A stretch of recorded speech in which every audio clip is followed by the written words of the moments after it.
Welcome to Leading Beyond Limits, the podcast where we explore the extraordinary journeys and insights of remarkable leaders who have pushed the boundaries of what's possible.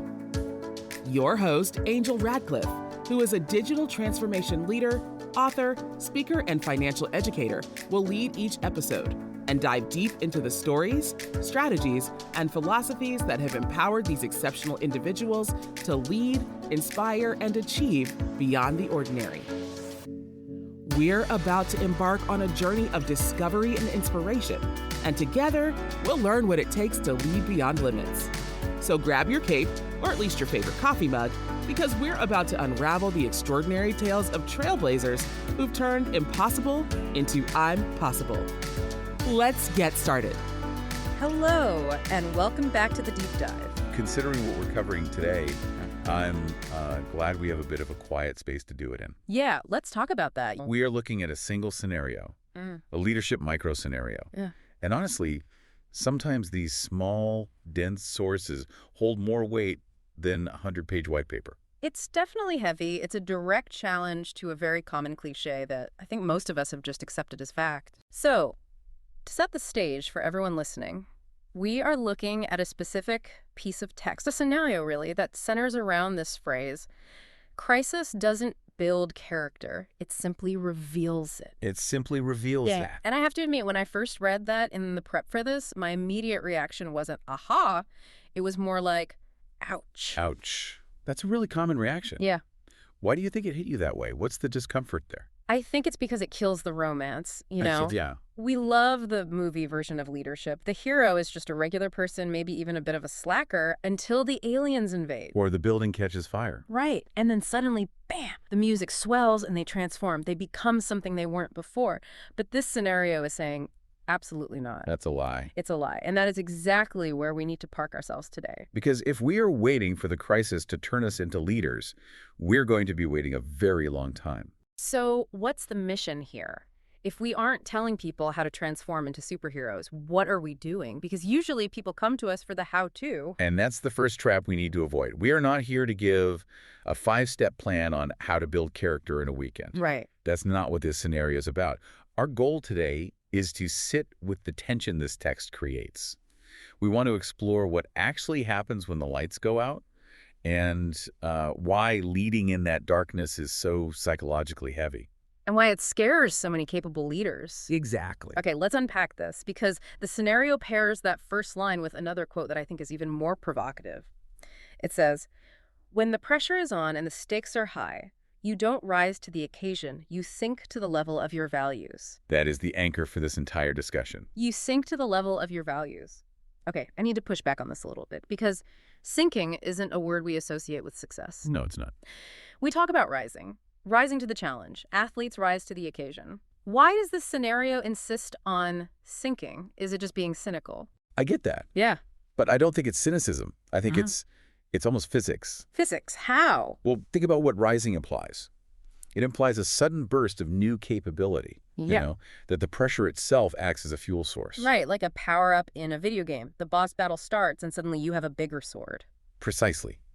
But the scenario argues that pressure doesn't add anything to you. It subtracts. It squeezes. It introduces noise, confusion, fatigue, fear. And when you are squeezed by all those external forces, you don't float up. You drop down.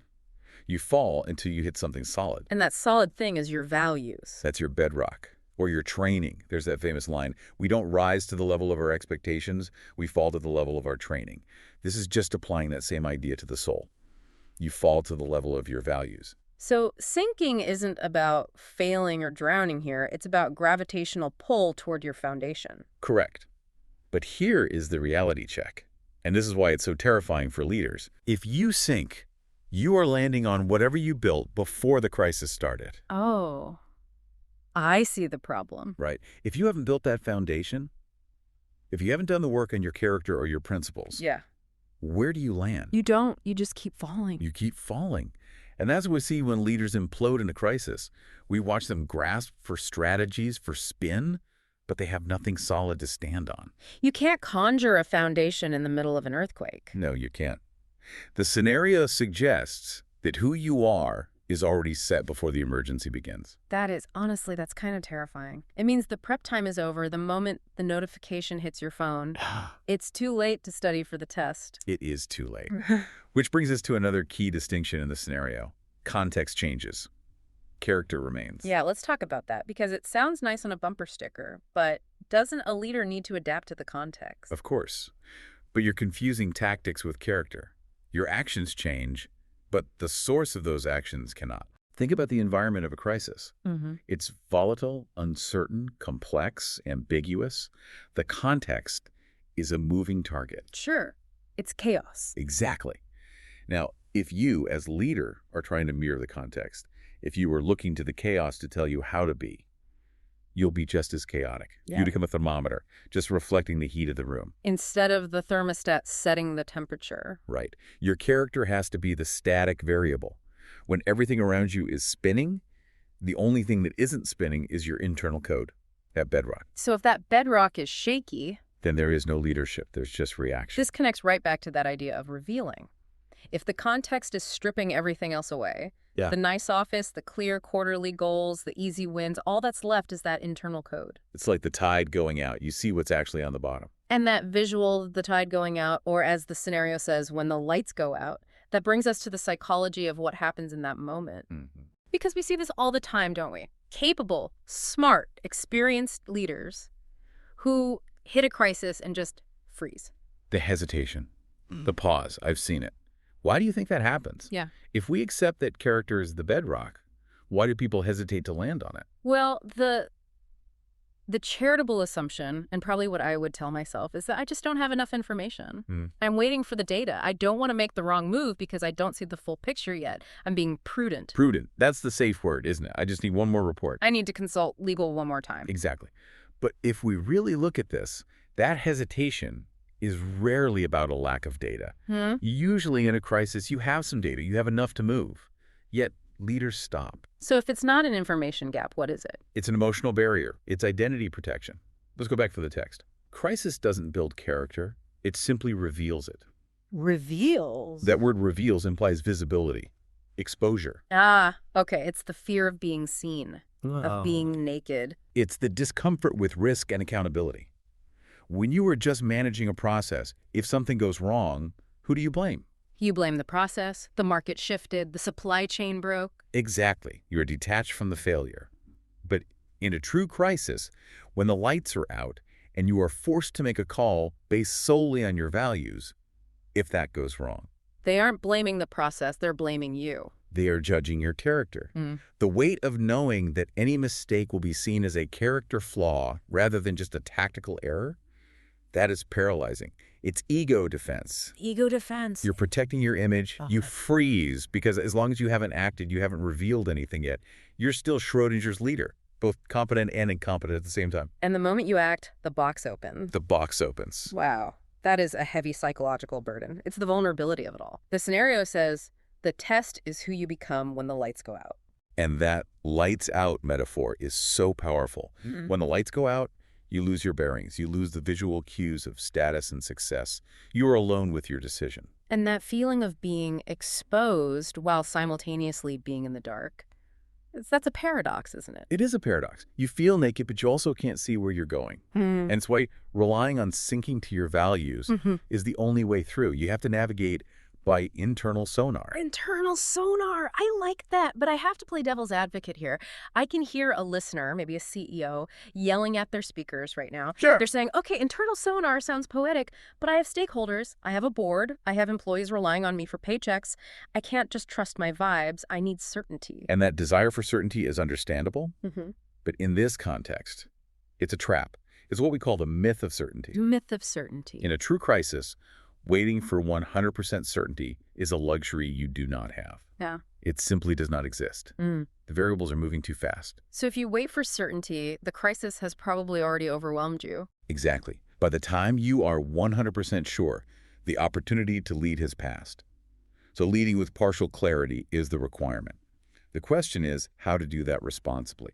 And based on the text, you do it by trusting the bedrock, but that feels risky. It is risky. But it's an exercise in self-trust. And I want to be clear. I don't mean arrogance. I don't mean the I'm a genius, I can't fail mentality. Right. I mean trusting that your values can handle the weight of the decision. You have to believe that if you make a call that aligns with your integrity, even if the outcome is messy, you can live with that.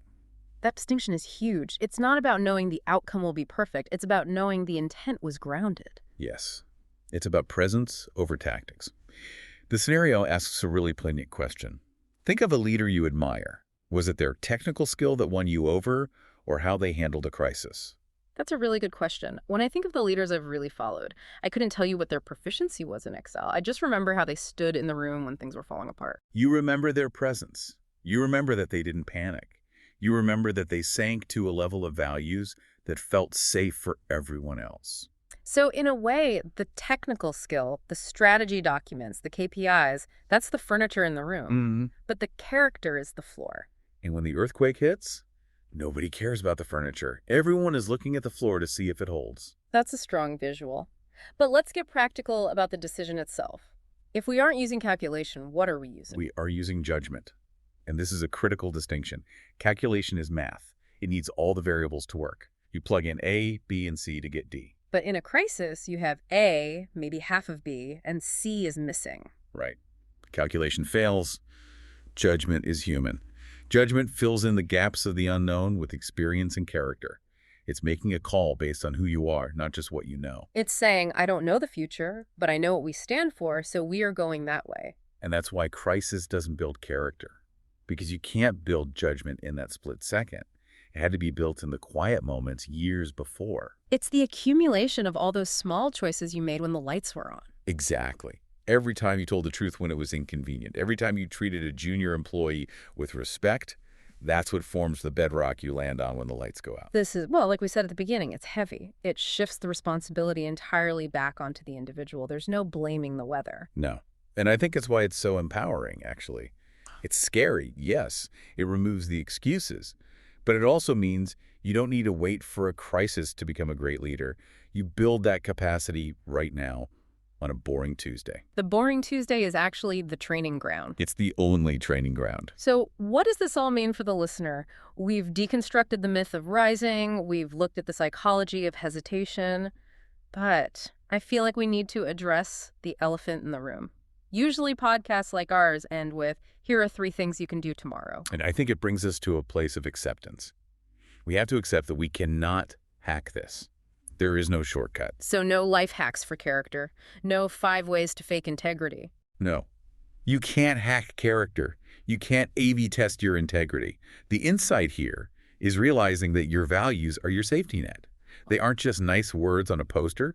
They are the tactical gear you need when things go wrong.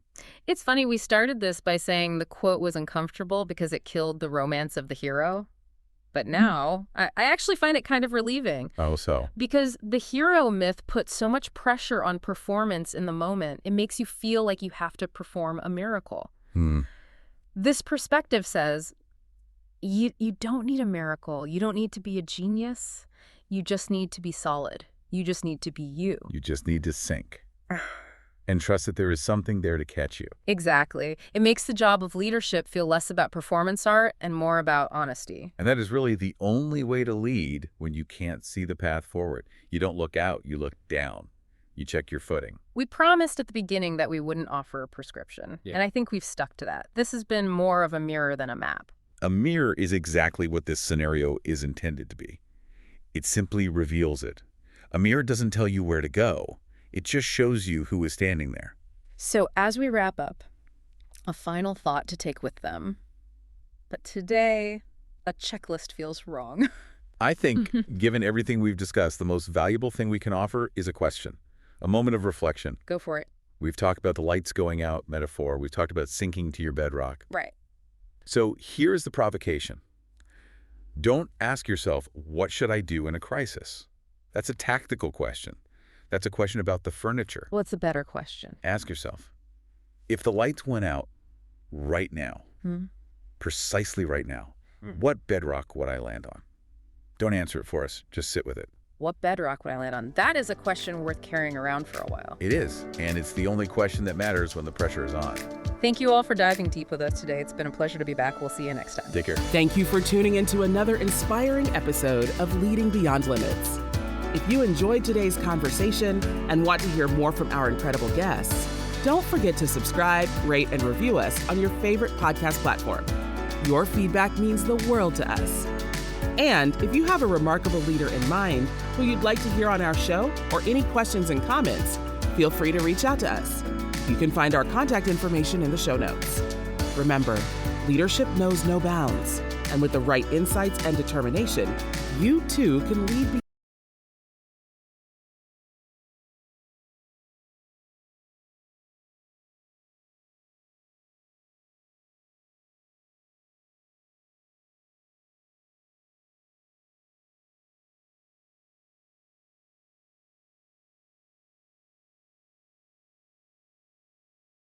Tired of your car insurance rate going up, even with a clean driving record?